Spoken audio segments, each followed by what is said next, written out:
It's Divas That Care Radio. Stories, strategies, and ideas to inspire positive change. Welcome to Divas That Care, a network of women committed to making our world a better place for everyone. This is a global movement for women, by women, engaged in a collaborative effort to create a better world for future generations. To find out more about the movement, visit divasthatcare.com after the show. Right now, though, stay tuned for another jolt of inspiration.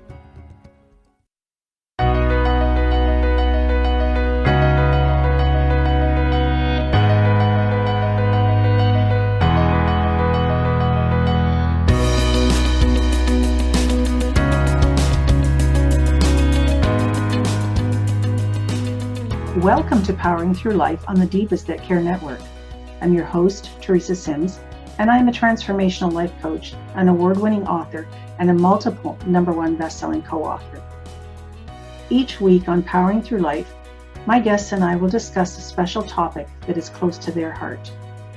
Together we will explore the challenges they have faced in life and learn what strategies and tools they have used to power through their lives. So welcome to Powering Through Life. Thank you for tuning into Powering Through Life today. I have an incredible guest with me today, Dr. Sarah Williams. And Dr. Sarah is a public speaker, author, and woman who has overcome grief and trauma. As a doctoral trained, licensed, and board-certified clinical psychotherapist, Dr. Sarah specializes in grief, stress, and trauma. She has offered clinical services to executives, professional athletes, and celebrities. She is also the creator and host of Dr. Sarah After Dark, a mental health awareness TV show, as well as network consultation to A&E, Sky 4, Lifetime, and the Now television network. Dr. Sarah is devoted to ending mental health stigma and helping others move onward and upward in their journey to healing. And we have a great topic for you today. The topic we're going to be discussing is coping and overcoming a woman's experience to grief, loss, and trauma. Dr. Sarah, welcome to Powering Through Life. Thank you so much, Teresa. I am delighted to be here. Oh, I'm so glad that we have this time together and we can talk about this incredible topic. This is such a prominent situation in our world today, isn't it? Yes. Grief, stress, and trauma is multifaceted and is so complex when it involves the experience that is unique to being a woman. And I am just so delighted that you are offering this opportunity and this platform for us to cover this topic. Well, I think that's what, my whole basis was for creating Powering Through Life, because I know what it's like to go from the dark side of, that's what I call it, is the dark side of life, into the light, where there is hope and there is a future and there is potential and possibilities. And that was my want to create that for other people as well, just like yourself, right? Yes, exactly. The formation of my television show, Dr. Sarah After Dark, is essentially just that. It is about how I overcame my own darkness and found myself in the light, and I offer an opportunity for guests to share their stories in hope of inspiring others that may be in darkness and are having a difficult time finding their way to light. Oh, that's beautiful. That is fantastic. And I hope that I will be able to search out and find your TV episodes, because that is what both of us are all about. And I would like to just kind of get right into it if we can. Yes. What are some of the unique aspects of grief, loss, and trauma that women experience in this day and age compared to maybe 30 years ago, if you can do that for me? I actually find more similarity than differences. It's just a manner of how we approach it versus 30 years ago. Mm-hmm. For instance, 30 years ago we had divorce, we had death, we had complex relationships with our in-laws, we had difficulties raising our children, maybe not so much being career and managing career and home, but there was still the implication that women can do it all, and we had to persevere no matter what. So I find myself, when you ask me that question, I reflect upon the fact that a lot of our stigma for accessing mental health and asking for help has to do with the belief set that we had to be able to do it all. I think of this picture that comes to mind, and it's a historical picture, and it's a woman with the red head rag on, and she's got her arm up, and she's powerful, and she works in a factory, but she's also keeping the house clean and taking care of the children and doing everything that she would normally do if she was a stay-home mom.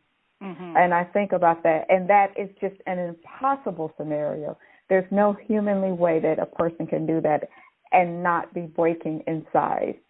And that's why we have a platform like Powering Through and Dr. Sarah After Dark, so that we can really talk about that and approach that and see how we can heal from that. You're right, because that I know that exact image you're talking about, and that's from, I think, World War II, when the women were working in the factories and whatnot. But, you know, it was meant to show us that we are stronger than we think we are or were at that point in time, but we also had to contribute. And there's so many different differences, but the scenarios are the same. The expectations are even more. But I think, do we put more expectations on ourselves now, or has that changed? I think that the expectation we place upon ourselves, and that having this element that everything has to be perfect, that the only way we are successful is as if everything lines up perfectly. And we know we live in a world of imperfection. We are forgiving of our spouses. We are forgiving of our children. But we have a difficult time forgiving ourselves if we don't meet every single demand. I found myself as a doctoral candidate, and I was attempting to do everything. I did not work full-time, but I worked part-time. I was a mother to infant twins, and I was trying to write my doctoral dissertation. My husband was active duty Navy, and he had to travel extensively. I was late one night writing, and I had a baby in one arm, and I had another infant in one of the carriers, and I was trying to comfort both of them and type with one hand, and my spouse was in the other room, probably watching TV. And this came to mind, this research topic of lack of marital support. And I began to research that, and I completely took my topic that I had been researching for years and threw it in the trash can. And I ended up writing Understanding the Experiences of Women, Graduate Student Stress, and Lack of Marital Social Support. And the study talked about how women have multiple roles of being wife, mother, church member, professional, civic volunteer, sometimes caregiver to elderly parents, and all those other small things that we put on our plate, and we're expected to juggle it all and have perfection. And you and I both know that's an impossible scenario. Right, and we're also expected to smile while we're doing it, too, and that's just... Be happy. Right. Yeah, exactly. That's not even on the list. And I understand what you're speaking of, because I know in my first marriage it was one of those unsupported relationships. And I was mother, working, had parents, all these sorts of things, cleaning the house, caring for the house, cutting the grass, all those sorts of things fell onto my plate while he went to work from 7:30 till 5 or whatever it was. And then after 20-some years, my grandmother moved in with us because she needed constant care. So you talk about, generational differences, but we made it work. But, I wasn't even on the list of like 100 different things and people I had to please and do, things I had to do, let alone, we think we're at the top of the list and we need to be there because for our own sanity and mental health and physical health, we need to be up there, but we don't put ourselves there. No, we're just too exhausted. We do not. Yes, we do. We had not prioritized ourselves, and that's a difficult experience that has been consistent for 30 years or more. Is women are not prioritizing themselves, and that's one of the reasons why the experience of grief, loss, and trauma is unique, because we have not been conditioned to prioritize our own needs. So how can a woman go about prioritizing our needs and prioritizing our lives a little bit more effectively? I know perfect doesn't exist, at least not in my world anymore, or shouldn't anyway. So to be the best we can be, to be the best me, I had to learn that there's a little element of selfishness that's required. It's required for me to be a good mom, and good to my friends and good to my community. And I do all these things because I allow myself to give back to me. I have found that if I am rested and I am allow myself to meditate and reflect each day, that I present a different personality because I'm able to meet the demands that are placed upon me. One thing that we haven't talked about yet is that I am a widow. I lost my husband several years ago, and I immediately found myself in a circumstance of being a single parent, now to teenagers. So I must give back to myself, yes. And that means that I find retreats, and I find a very responsible babysitter, and I will go away on a spiritual retreat for 2 or 3 days to nurture myself, to allow myself to think and reflect and to plan. I do not allow myself to exist in a mode of exhaustion for very long. And I have trained other individuals in my life to respect my boundaries. We teach people how to treat us. If they are always making demands upon us, it's not their fault, it's our own. Exactly. We teach others how to respect those boundaries. And once I put those items in place, a new Sarah emerged. Isn't that amazing? Yes. Yeah. That's all it takes is something as simple as just, taking time for yourself, making time for yourself, looking after you, giving yourself what you would give someone else. And then the boundaries are so key, aren't they? That's something I've learned over many years, but also have a program that I give clients for giving healthy boundaries or teaching healthy boundaries, because, even if it's just yourself and your spouse, yourself and your children, yourself and your parents, your coworkers, it's all involving boundaries.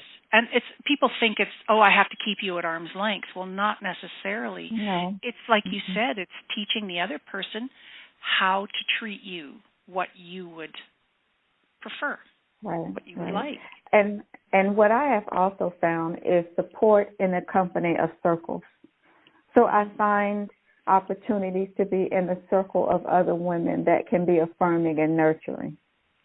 That's so important.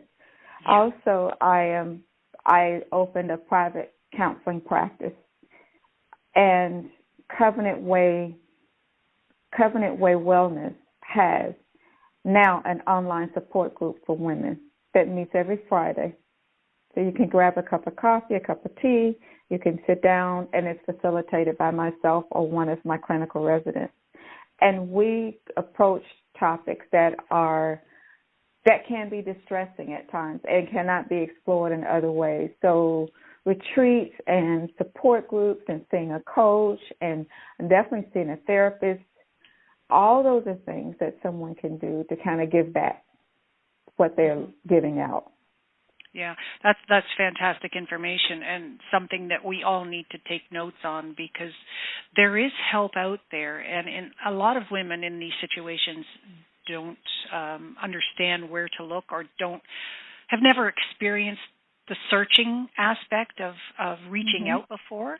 And, all it takes is, call a friend or call a hotline or call someone, reach out. That's the first key step, isn't it? Is to reach out, I think, to just one person. Right. But it's also, there's also another part that's key in there too, is recognizing when you have a problem going on. Correct? Yes. Right. That is correct. And sometimes we are so busy on a spinning top that we don't take time to do that self-evaluation. Mm-hmm. If you find yourself where you are short-tempered, you lack energy, meaning you sleep or you go to bed, but you just wake up feeling just as exhausted, not sleeping at night, not resting or sleeping too much, feeling an overwhelming sense of sadness, anger, distress, impatience. All those are signals, emotional signals. Physical signals are headache, stomach problems, physical pains that have no explanation. Those are physical signs. Unfortunately, we find sometimes that an individual has already developed a lifestyle illness like diabetes or hypertension or an autoimmune disorder from prolonged stress that has gone without having an emotional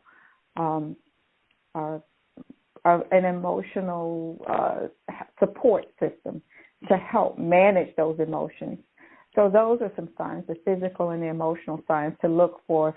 If you find yourself in that situation, it's very important to reach out for help. Oh, absolutely. That is so true. And it just takes one right phone call to get you the help that you need, get you the assistance you need, or the support that you need.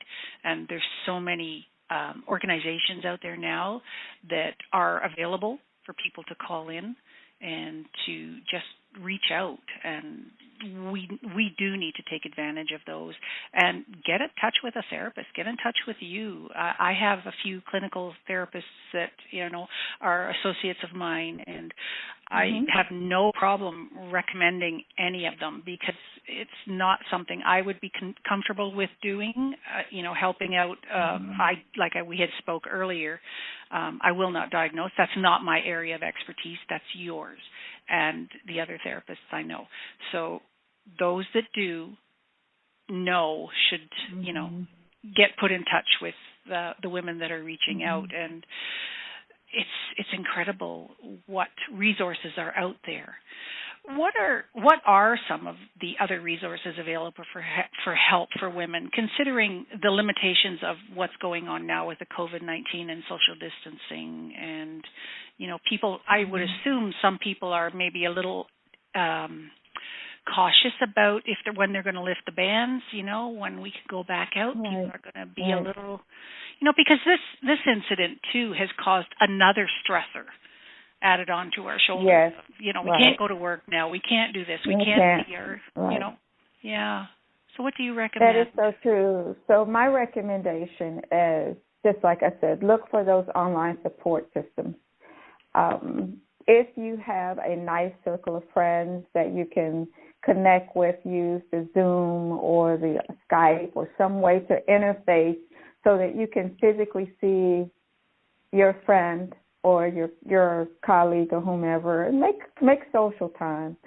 Also, psychologytoday.com is a listing of your local clinical therapists and psychologists. All person would do is put their zip code in, and it would automatically give them a listing of individuals that are able to offer clinical services. That would be a plus. Basically a general Google search and finding information specific to what your interests are. I think it's really neat at this point to develop those hobbies that you have been putting off for so long. And then if you pursue the hobbies, you can also find support there. For instance, they have in my area something called paint night where ladies can go and they can construct this paint project and sip wine and talk. while this making this art project that you would probably put in a closet and pray nobody ever sees. But that's not the point behind it, right? It's not the point behind it. No. By the time you get to that bottle of wine, you don't care. But the unique thing now is they are offering virtual paint nights. So yourself and your friends can all connect at one time. You can paint at your home, and you can all have that shared experience. Oh, and it's like a great stress reliever. It's a lot of fun. It's a way to connect. And I think that's an awesome opportunity to have like an art therapy type of experience. Well, yeah, art therapy on its own is just fantastic all on its own. But, yes. To have it with, your friends in a group virtually and a glass of wine, I suppose there's a lot of added value to that. It doesn't matter what your painting looks like at the end of the night. The point is you've connected with other people and you've had some fun and laughs, hopefully. So, right? Yes. The healing of laughter, as I say, is the best medicine, and it truly is. I think in a lot of ways, we need to stop staying so serious and just find the happiness and the joy in life. And for example, after my car accident, I lost so much, and then I had to find my way back. And I actually would take, as part of my therapy, take walks during the afternoon, and I would actually stop and smell flowers and, look at them, admire them, take pictures of them, whatever the case may be. But I had such a good time. And, you meet other animals. I'm a big animal person, so I have my dogs, and they, for me, are such a great source of inner healing, I guess. It's inner connection, spiritual connection sort of thing. And, I have a friend that has a horse farm, and she has equine therapy, and I can go there anytime. So there's so much out there, I do a lot of needle points and things like that as well. So that's been another area I've been able to dig into and, just kind of fill the void, but, I still do my work. I talk to people. I love it. And it's making this time for me pass quicker. And I think that's what it's all about. Yes, it does. And overcoming significant trauma for me was finding out what worked for me. And I love volunteerism. I love helping others. I found that once I did a significant amount of work to help me with my trauma and my grief, that it was very important for me to reach out and help others. So through my practice of Covenant Way Wellness, as well as my TV show, Dr. Sarah After Dark, I found that, yes, I might be helping guests with their healing, but I also have an experience myself that I feel healed each time I meet. And I guess that, I feel so much better now that I've had an opportunity to just talk about it, and that it's no longer a secret, that it's no longer hidden. And yeah, there's so much to be said for that. Now, we had talked about before we jumped on the recording about knowing, like having women look like they're all put together in this day and age, and they actually are really struggling. They want to appear like they're all put together. And I had this episode or this incident when I went to a big conference a few years ago, and I had a vendor table, and the people beside me it was a law firm, I think, and they were offering a draw for the day of, I think it was a Louis Vuitton handbag. So when they announced that you could go to this table and sign up and fill out a form to win this handbag, well, you should have seen the lineup of women that were standing there, and this was a conference for women, but they were, younger women under 40, professional women, most of them, but they were really dressed in their suits and their nice high heels, and they were all put together. But they stood in front of my table for coaching and my sales of my book, and I was offering a sterling silver rose to any woman that would stop and talk to me. And it was ironic how many of the women were kind of looking at me, looking away, looking at me, looking away. They were afraid to stop and talk. So I was thinking to myself, are they really all that put together? Or are they afraid of something? And or are they just, have some insecurities, or they're, But it fits into what we were discussing about, having to appear like we're perfect and having everything. And we're really not. Because it's overload. It is overload. And when I can definitely relate to that experience, I have encountered individuals that I would perceive as, oh, she's got it all put together. I have had folks say that about me, that I had no idea that you were going through so much because I hid it very well, and that was the idea. My children looked nice. They went to preschool. They were happy and healthy. My husband was growing up the ranks in his career of a naval officer. Everybody was succeeding, but inside I was falling apart. I didn't know who I was. I often, when in one of my speaking engagements, I talk about the morning that I got the call that my husband was deceased. And the first thought that came to mind was, what do I do? And what I meant by that was, I have no one to cater to. My identity as a woman, as a person, is tied up in someone else. So that perception of perfection is now different. How do I go about society and look perfect? And I am now a widow. I am now a single parent. I am in that classification. I worried, yes, my grief was heart-wrenching, yes. But I had a false sense of the belief system that if I didn't look perfect, that I was somehow inadequate as a person. So when I was rescued from that belief system, I began to speak to that and acknowledge another person that is willing to come and say, hey, I may look pretty, I may have the makeup on, I may have the suit on and the designer shoes, but inside I feel like crap. And we need more of that, because that open dialogue and that acknowledgement and the honesty and the authenticity is important for our survival. And whether we want to admit it or not, but our children are looking up to us as examples of how to handle their own emotions, how to work and navigate through life and develop their own sense of self-concept and self-esteem. And it can never be tied up in an image. It needs to be tied up into how you feel about who you really are. Yeah, I think tying it up into the truth is the best.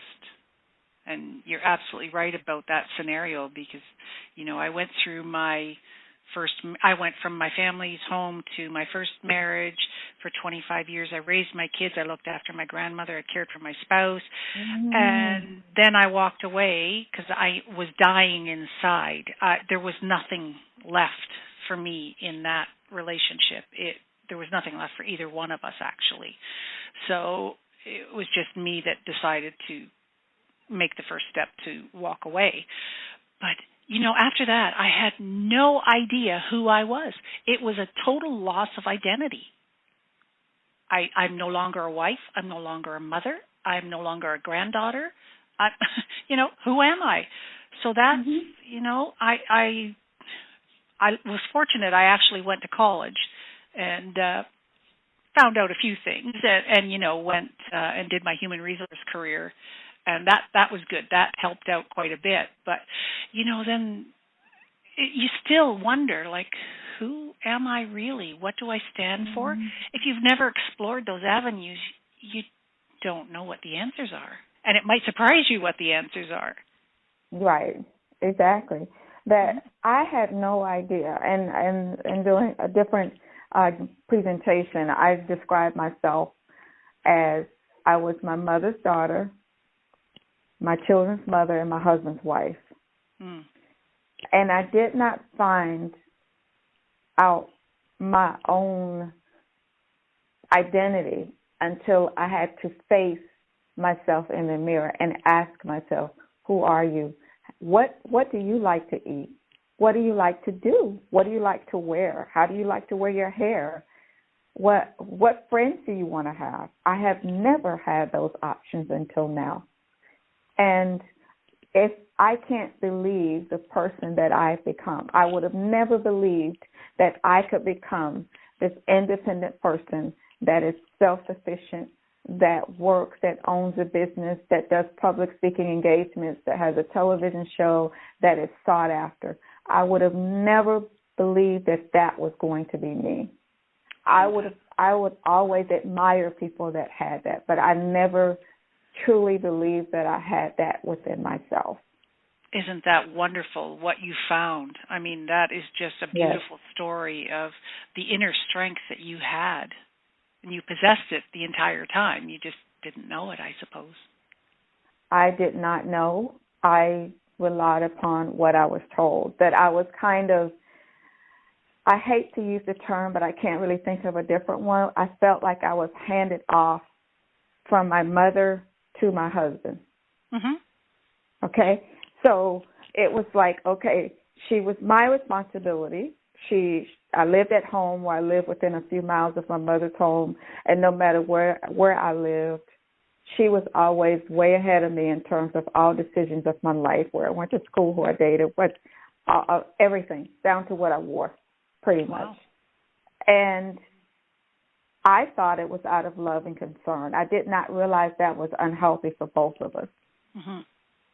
And coincidentally, I married a man, and well-intentioned, who wanted to, quote-unquote, take care of me, and in his caretaking made all the decisions, had very strong opinions about what I wore and to whom I socialized with and if I worked and et cetera, et cetera. You fill in the blanks. Yep.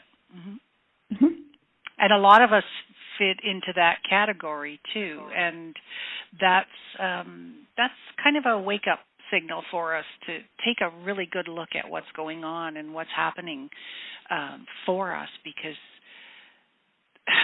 I know they have the good intentions, and you think your parents are doing the best thing for you, but no, it was actually harmful, like you said, for both, because it's not helping you, and your mother wasn't helping herself either. So no, she was not. It was not healthy for her to invest so much of herself into her children. And it wasn't just me, it was also my sisters as well. So we accepted that type of interaction and that level of parenting control because we honestly wanted to be respectful and we thought it was the right thing to do. Right. Added to that, I was also the youngest of everyone, so not only was my mother intervening, but also my elder sibling. Oh, no. Exactly. And then I married a man that was almost 10 years my senior. Right. So I literally had to evolve as an adult in my 40s when I became a widow. I had to learn how to become an adult. That's hard, especially at that age. Yeah, it wasn't right. Hey. Yeah. Yes, and it was now I'm so sorry, but now I look back and some of the decisions I make. We're going to have breakfast for dinner. I could have never done that. But I don't need permission to do those types of things. It is fun, and the kids love it. Oh, that's boy, fantastic. they can't. Yes. Yeah. And, I'm a firm believer in permission slips. like the Brene Brown permission slip. And I do that with some of my clients too, because we don't give ourselves permission to do the fun stuff in life because we're so busy doing what's expected, what we have to do. And it's unfortunate. Now, do you, Dr. Sarah, do you find that, we're talking about the generational aspects. Do you suppose that it was a learned behavior on our parts? We come from that, so that's what we learn, so that's what we end up doing, and teach our kids the same thing? Yes, I do believe it was a learned behavior, and I also feel that it was cultural in a sense of the environment and geographically growing up in a small town where you would never disappoint your parents. Right. So their desires for you are what you should do, period. Yes. And they know what's best for you. That's what we've been told. Yes. When we're little, yes. We're young. They do know what is best for us. However, we need to, when we are old enough and we need to understand what the differences are, then we make our own choices. And we need to keep ourselves on the top of that list at all times, irregardless. Yes, yes. Yeah. Make yourself your first priority. Mm-hmm. And go and look in the mirror and say, what do you want to eat today? Yes. For sure. Because we do that a lot. We'll have bacon and eggs or whatever for dinner, and you know what? That's okay. And then sometimes my husband now will say, well, I'll do a load of laundry, and I'll automatically say, no, that's my job. Yes. And he said to me afterward, he said, why is it your job? Right. I'm like, well, that's because that's the way it's always been, but that doesn't mean that's the way it has to stay. So, that's right. I get caught on that one a lot. But anyway, well, Dr. Sarah, is there a special quote that you'd like to leave us with today? I would think that for the most part is finding your own voice and listen to it. Yes. Find your own voice and just listen to it. That's fantastic. Because no one knows what's best for you. You know what's best for you. Very true. Now, how would you recommend someone go about finding their own voice? What's one thing they could do to find their own voice? We talked a little bit about the permission slip. Mm-hmm. And allowing yourself to have permission, because the fear is disappointment from others. We don't want to disappoint other people in our life. However, we are disappointing ourselves when we don't allow time to locate our own voice. So take that retreat, take that time off, do that self-reflection. Think and meditate. Write it down. What are your dreams? What did you dream about before you got married? What did you dream about when you got divorced? What did you dream about when your children were small? What did you dream about when they left for college? Your dreams are what your desires are. Very and true. If you take moments to just breathe and think, you have time to listen to your soul. How do you feel when you go to a certain place of employment? Does it bring you joy, or does it make you feel disappointed? Watch your own energy and learn to follow that energy. That's what I recommend. Yeah, and also keeping aware of the signs and signals that our bodies and our brains set off for us, that there is something not quite right, something that's not working well. Like you had mentioned, right. This overtiredness or just, sitting in front of the television all day or, there's so many different signs, but be aware, I think, is really a good key point too. Be aware of who you are. Find out who you are. And Dr. Sarah, I really want to thank you for being here with us today. This has been such an enlightful conversation. It's impressive what we have the ability to make all these changes. We just need to stop and look at them and decide. Absolutely. Well, thank you very much. Absolutely. Yeah, thank you again for being a fabulous guest. And actually, I would like to do this again with you sometime. Would you agree with that? Shall we do that again? I would adore being a guest again. I would love to have more conversation with you and basically see how we can work to help others heal and end the mental health stigma. Definitely. That's fantastic. Thank you so much. And we will have all of your contact information up on the post when your segment is available, and we'll be sharing it out. And thank you again for being a wonderful, fantastic guest, and thanks to the listeners for being with Powering Through Life today. Well, Divas, that brings to a close another great, inspiring interview on Powering Through Life. Thank you to my incredible guests for sharing your story with us. Divas, if you would like to connect with my guests, just go to divasthatcare.com, click on my picture at the top, that's Teresa Sims, and there you can access all of my interviews. Don't be shy, reach out if you have any questions, or simply just leave us a comment.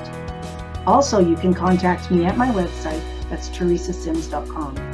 Thank you for listening to Powering Through Life on the Divas That Care Network.